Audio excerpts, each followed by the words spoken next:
And hello again, dear ones. Reverend Robert with you here.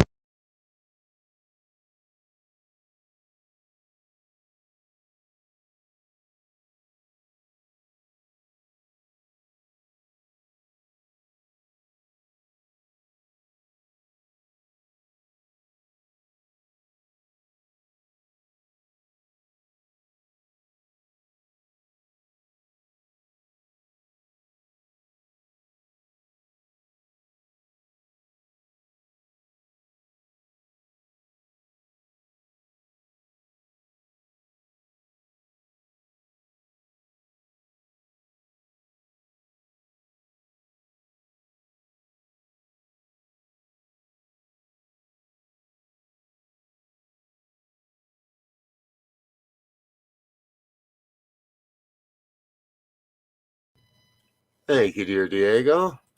That should work better now. Appreciate that. Okay, so Growing Edge, episode 2, take 2. The aim of this program is to simply share in some of the teachings, some of the books, some of the ideas, some of the concepts that influenced and informed my education within New Thought and Science of Mind. So, strictly speaking, this is not a program to look at the teachings of Ernest Holmes or tradition, quote, New Thought, Unity, Science of Mind, Divine Science type teachings. This is a little bit more around some of the other things around the edges that influenced my personal growth, and I believe will serve much the same for you, and in some ways how they relate to the journey of spiritual living. It's not all, there's just so many outlets for truth. And we talk about that in the Science of Mind as well, that anyone can become a revealer of truth who lives in a close relationship with the indwelling presence of oneness.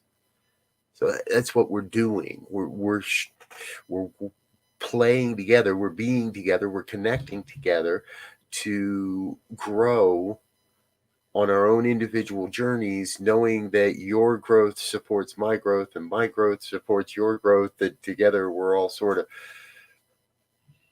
well, I find myself at the analogy of the aspens again. If you haven't heard me share this, then, well, if you have, please bear with me for one more telling. And if you haven't, welcome to the club. I love the aspen trees because the aspens represent strength in number, unity. It's one giant living organism and all bound together. They are not individual trees. They are offshoots, shoots. They are emanations of the one. It's all one, and we are that. And so we're each growing in our own direction. We're each growing in our own time. We're each growing in our own way from our own information. But ultimately, we're all growing from the same God stuff. And we're growing as that same God stuff as well. Thank you for being with us today. Give us a shout out on the comments if you'd like. Let me know you're here. So, I want to get started with this quote today. This is Brother David Steindl-Rast. Spirituality is belonging to something greater than yourself. Now, that seems pretty simple to me, plain and simple. Spirituality is belonging to something greater than yourself. Well, there's a couple of things in there that trip people up. But I think the biggest word in there is belonging. Spirituality is belonging. It is a sense of belonging. And as I shared last week, one of the books that has been instrumental along my journey is The Trance of Scarcity by Victoria Castle.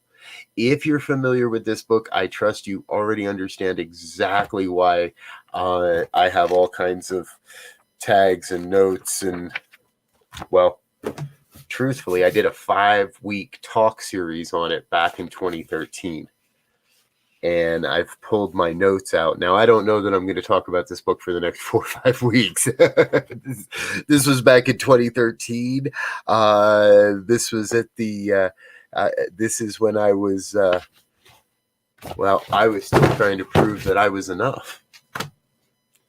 I was talking about this book, and I was learning to live it almost simultaneously.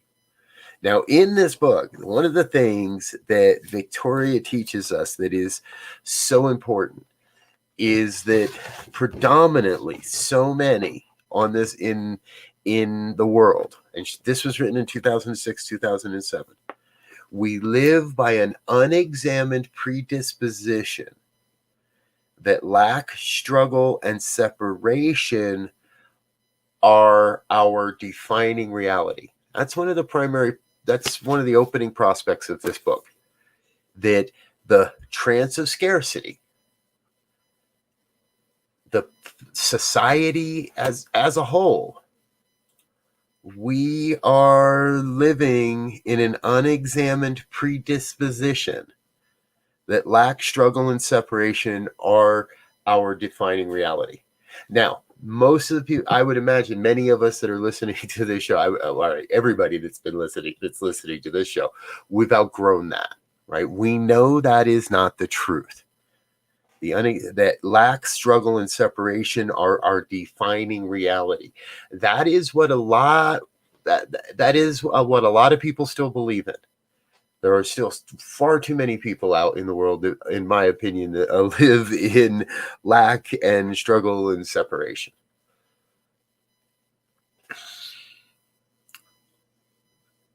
From the day I read this, I've been working, and I believe demonstrating a greater sense of the belonging. And I have a piece here. You belong. I have a tag, a little affirmation plaque on you belong. If you walk away from this half hour today with nothing more than that, remember that you belong. The truth is, you wouldn't be here otherwise. Now, what we come to in this book is that when we start to recognize that we truly do belong. Yes, Diego. There we go. Let the hashtagging begin. I'm with you. So, what she teaches us in this book is that this predisposition to lack, struggle, and separation is all really in the stories we tell ourselves. We know this. Tell a different story, have a different experience. Share a different prayer, have a different experience. Change your thinking, change your life. Real easy alignment. And what we're doing is, what I've been doing is not only rewriting the story from whence I came, but rewriting the story to where I'm going. And that's happening simultaneously. I am constantly in a place of looking and rewriting what happened, or what I want to believe that meant, or what someone did to me, and blah blah blah blah blah blah blah blah blah blah. And at the same time, being open to this new vision of, what's going to come down the road? What's the big next that's going to happen here? See, and here's another part of this. Again, and this was part of the talk back in 2013 when I originally crafted much of these thought lines. And I want you to know, many of them still hold true right now, today. Some of what's in my notes are like, that was an interesting way of looking at it. Nathaniel Brandon wrote this: if my aim is to prove I am enough, the project goes on to infinity. Because the battle was already lost on the day I conceded the issue was even debatable. if my aim is to prove that I am enough, and how many of us have lived in that state of trying to be enough? I have raised my hand, and there are times when I still do it. There are new opportunities, new doorways, new conversations opening up before me, and there's still something inside.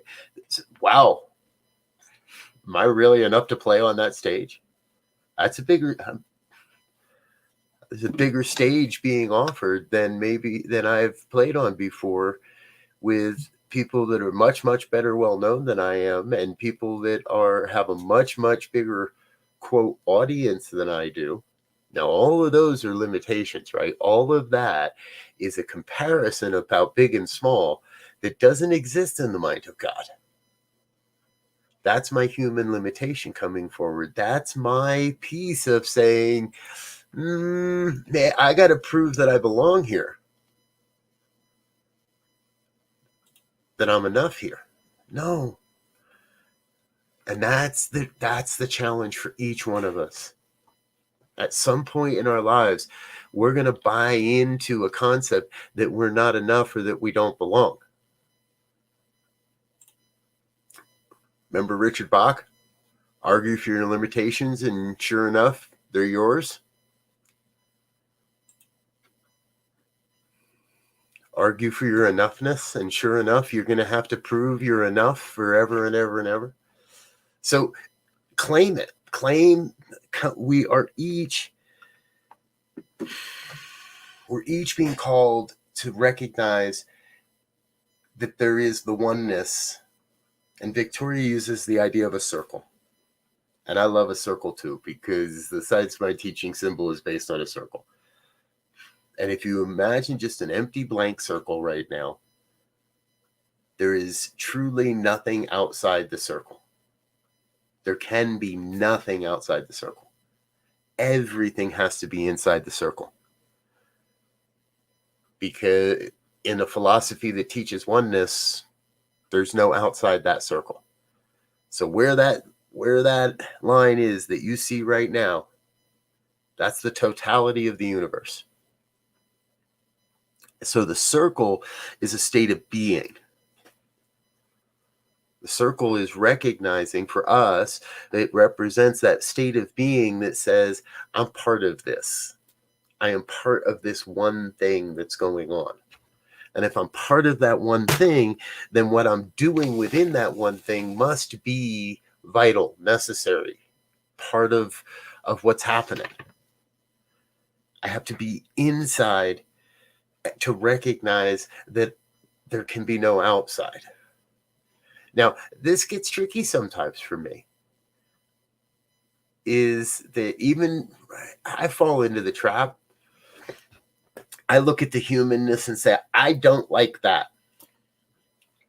I don't like things my kids do. I don't like things that other people do, especially driving. So I have really enjoyed the last year of not driving.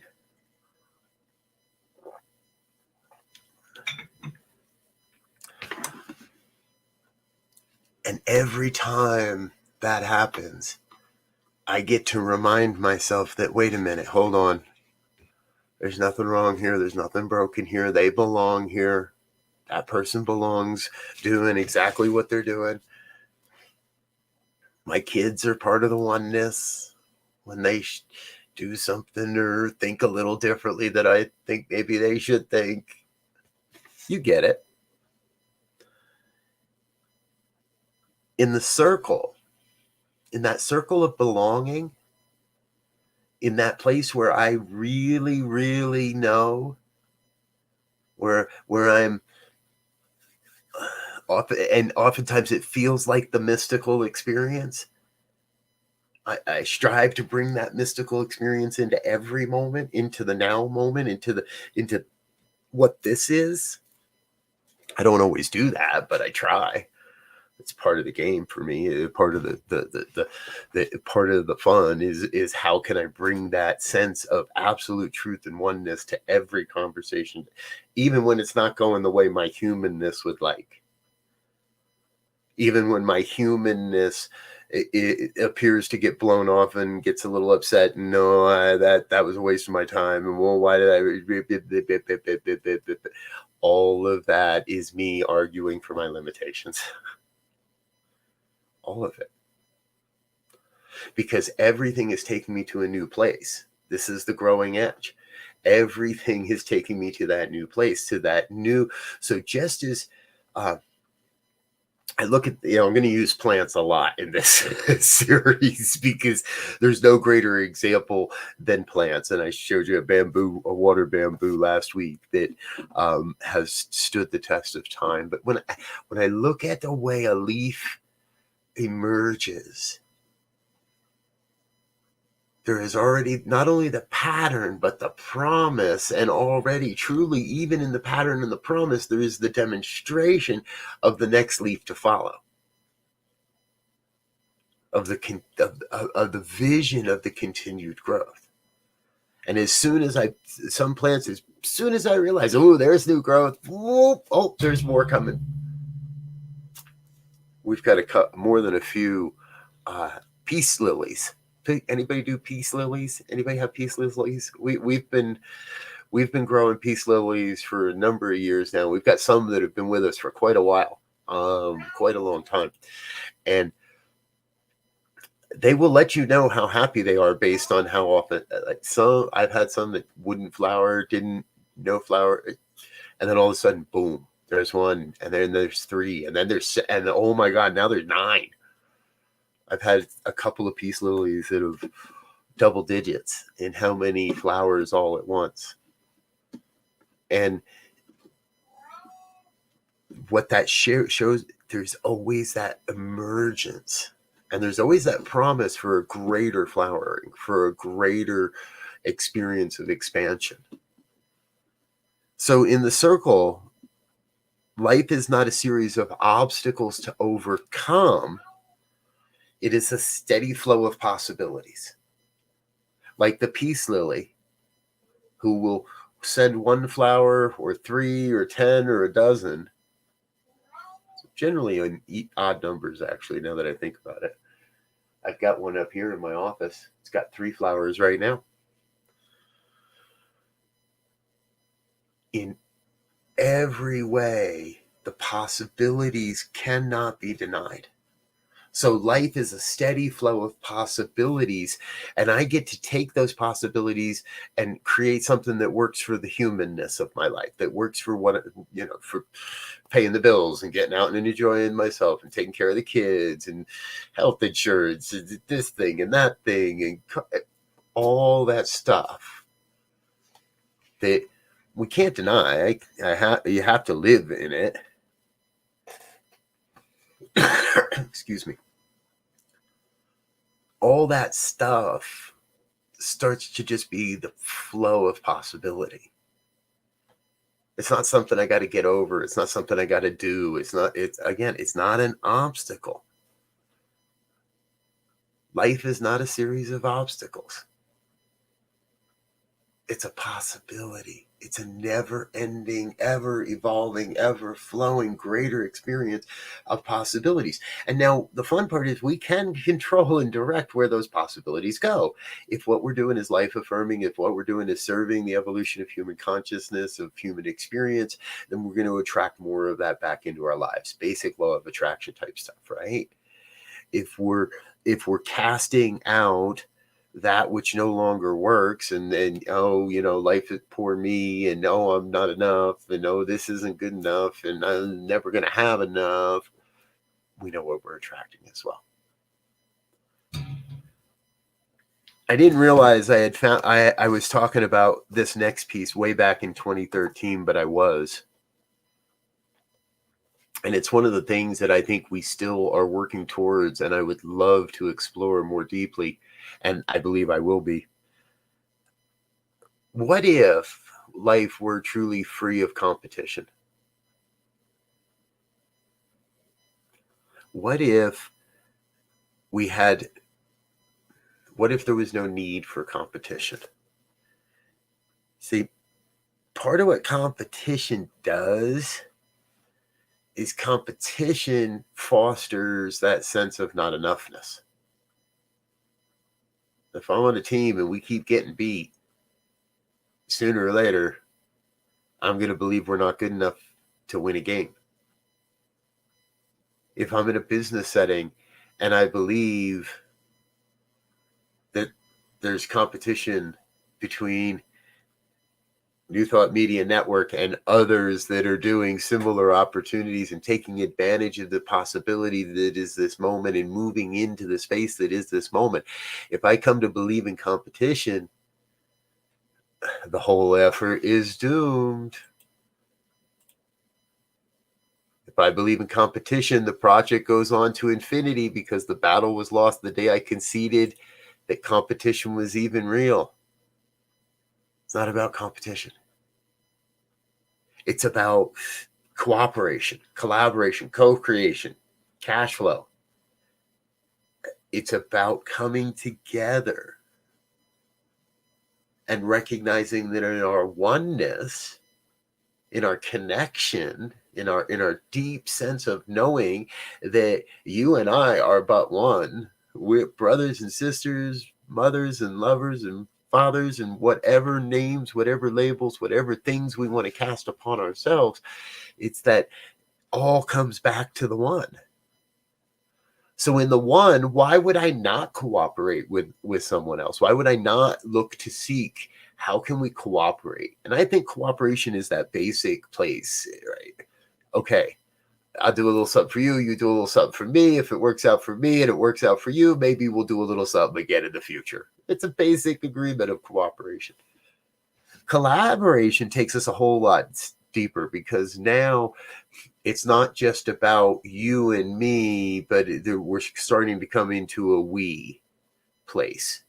Okay, how does this work together to bring a sense of closer to oneness? The true sense of creation as one is that sense of co-creation, where if there's another body in the room, if there's another person in the room, if there's another dozen people in the room, we're working. There's that synergy that says we know, we're all heading towards that same place. Because in that place, it's really God creating through each of us, as each of us. And the divine beloved community must be emerging through the hands and the hearts of a small group of committed individuals that are dedicated to changing the planet.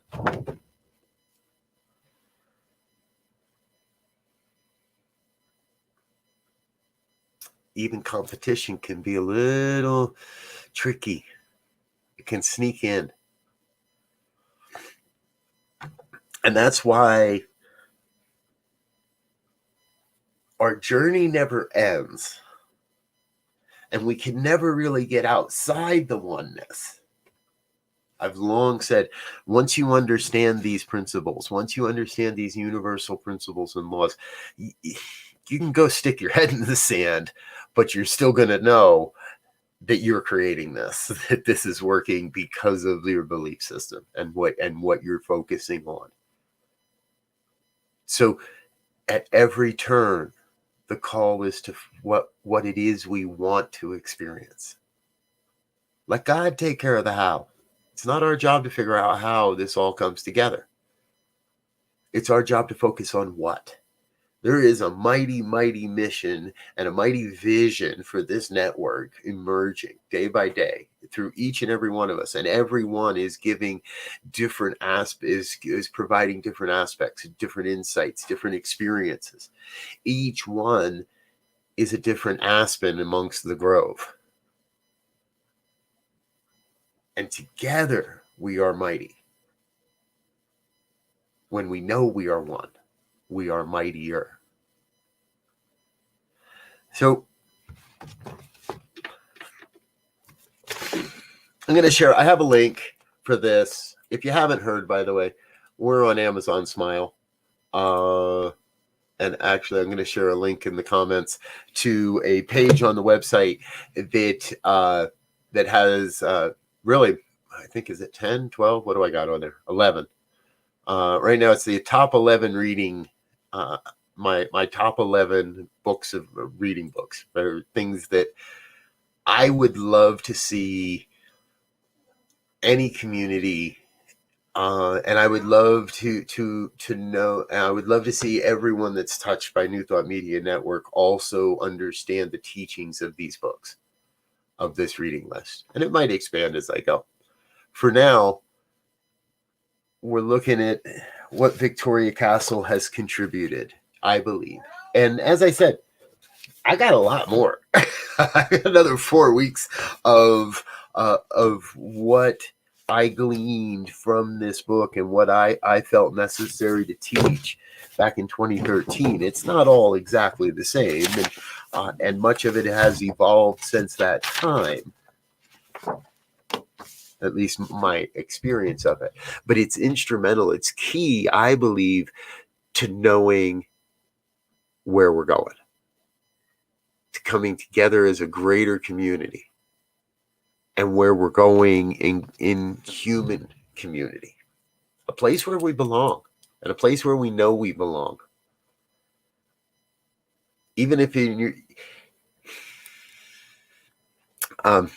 what was the book? Business book. Get everybody on the bus. I'm gonna turn my head on you and see if I can see the title of it somewhere. I know it's on the shelf. Good to Great. Good to Great. Thank you. Good to Great. You got to get the right people on the bus, and then you figure out where those people sit on the bus. So you might get on the bus and be sitting in the wrong seat. That's okay. Because the job of the community is to make sure that you end up in the right seat on the bus, because you're on the bus. Because you chose to get on the bus. It's our demand to make sure that you find that right seat. That we support you in finding the place where you feel you belong. Because the truth is, you do belong here. If you've made it here, if you're listening to this, and you take nothing else away from today, you belong right where you are, doing right what you're doing, having the dreams that you're having, and the desires and the vision that you're casting. And together, we can help make that true. We can help make that real in your life. We can support you in that journey. That, in many ways, in my opinion, is the definition of a beloved community. Maybe we'll talk about that again another week. For now, it's time to talk about some other things. For now, it's almost time to get back into the rest of our day. So I want to thank you for being with me this morning. This show is going to be here every Tuesday, 10 a.m. Mountain Time, and part of the new lineup that's coming to the New Thought Media Network. I want you to know, folks, we do have a lot going on as far as new programming, new options, new things happening for you, and new show hosts. A couple of I've got a few of them that are still in final tweaks, so I don't want to tell you what the name of the show is, because the name of the show is going to change. And but there's a lot of other really great things going on, and one of the biggest things that's going on right now is a great opportunity to come together as a learning community and share from what I believe and what I know to be an amazing teacher of the New Thought philosophy, Reverend Michelle Wadley, also known as Rev Jersey Girl, right here. She has a program on the New Thought Media Network Thursdays, but this is something special. It's two Saturday sessions, 2 hours per session. So on both Saturday, March 13th and 20th, from 11 a.m. Mountain to 1 p.m. Mountain, or 1 p.m. to 3 p.m. Eastern Time. We're going to come together and learn how to create habits that transform our lives. And I've had a little peek at what she's got planned for us. So this is going to be really, really fun. I'm going to be in attendance. My dear wife, Laura, is going to be in attendance. We would love for you to join us in this very, very special event. And Reverend Michelle is being so gracious. We are raising funds to move our video broadcasting platform up a notch and expand how we can do this and what we believe will serve you much, much better in how to find our shows and share our shows and all of that. And Reverend Michelle is donating 100% of the proceeds from this workshop to that designated fund. So we've got myself, we got Reverend Laura, and a couple others signed up, and now is the time. Please do sign up. Join us at www.ntmedia.org/mind10. And I thought I had a banner for that, but I don't. Or reach out to me directly. We'll make sure that we get you set up with this most transformative class. It's going to be a lot of fun. Trust me on that one. Okay, we're what else we got going on? Saturday morning, Science of Mind and Lecture Series. Great stuff happening there on Saturday mornings. If you haven't seen that series yet, check out the replays and check out the past weeks. This week coming up is Reverend Michelle again. As a matter of fact, I forgot about that until I just said it. So, and I'm going to roll a couple commercials, let you know about a couple more things that we've got going on around the network. Great fun, great communities. Keep joining us. Love you much.